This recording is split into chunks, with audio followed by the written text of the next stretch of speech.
ఈరోజు అమ్మ ఆసరా అనాథ వృద్ధాశ్రమంలో అనగం జరుగుతుంది. కానీ శ్రీ వి లోకరంజన్ గారు వారి కుటుంబ సభ్యులు అన్నదాత వివరిస్తున్నారు. ధన్యవాదాలండి. మీరు మీ కుటుంబ సభ్యులు 200 ఆయురారోగ్యాలతో అశ్వతోద్యాన్ని కోరుకుంటూ అన్నదాత సుఖీభవ.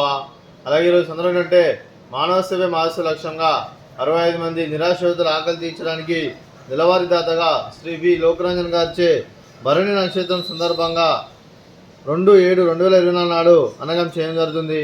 అలాగే శ్రీ వి లోకరంజన్ గారికి భరణి నక్షత్రం సందర్భంగా వారికి శ్రీరాముని ఆశీస్సులు వారికి ఎల్లప్పుడూ కోరుకుంటూ, అలాగే భరణి నక్షత్రం సందర్భంగా వి లోకరంజన్ గారికి శుభాకాంక్షలు తెలుపుతూ, అలాగే వారు ప్రతి నెల ఒకరోజు అన్నగం చేస్తున్నందుకు వారికి వారి కుటుంబ సభ్యులందరికీ ధన్యవాదాలు తెలుపుకుంటూ, అలాగే శ్రీమతి మంజులా విఠలరావు గారికి శ్రీ వి లోకరంజన్ గారికి మీకు మీ కుటుంబ సభ్యులందరికీ దీర్ఘాయుష్మాన్ భవ, మీరు 200 ఆయురారోగ్యాలతో అశ్వతోద్యాన్ని కోరుకుంటూ, అలాగే సంవత్సరం తలపెట్టిన అన్ని పనులు లభించి ఆధ్యాత్మికంగా వ్యక్తిగతంగా ఉన్నత శక్తులను అందించే శక్తి ఆ భగవంతుడు మీకు ప్రశంసలు కోరుకుంటూ, అలాగే మీకు ఎన్నటి తరగని ఆయుర ఆరోగ్యాలు అష్టైశ్వర్యాలు సుఖశాంతులను ప్రశ్న దేవుని వేడుతూ దీర్ఘాయుష్మాన్ భవ.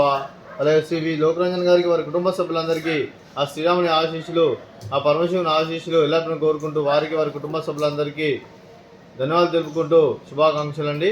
అలాగే ఆశ్రమానికి పెద్ద దిక్కు వస్తున్న తండ్రి లాంటి పెంటేశ్వర మరియు పుష్పమ్మ గారికి పాదవందనం చేసి ఇక్కడ 365 రోజులు నిత్యానం జన కాన్సెప్ట్తో ముందుకొచ్చి తను చేస్తూ తను 100 మంది 1000 మందిని చేపిస్తున్న వెంకటేశ్వర మరియు పుష్పమ్మ గారి వారి కుటుంబ సభ్యులందరూ ఎల్లప్పుడూ 200 ఆయురారోగ్యాలతో అశ్వతోద్యాన్ని కోరుకుంటూ, అలాగే వెంకటేశ్వర మరియు పుష్పమ్మ గారికి ప్రత్యేక ధన్యవాదాలు తెలుపుకుంటూ పాదావందనం.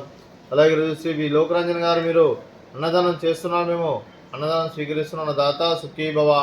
రోజు అన్నం చేసిన వంటకాలు fruits, water melon, sweet badusha, అలాగే రైస్, అలాగే సోరకాయ టమాటా, అలాగే పాలకూర పప్పు, సాంబారు. అన్నదాత సుఖీభవ, అన్నదాత అన్నదాత సుఖీభవ సుఖీభవ సుఖీభవ సుఖీభవ.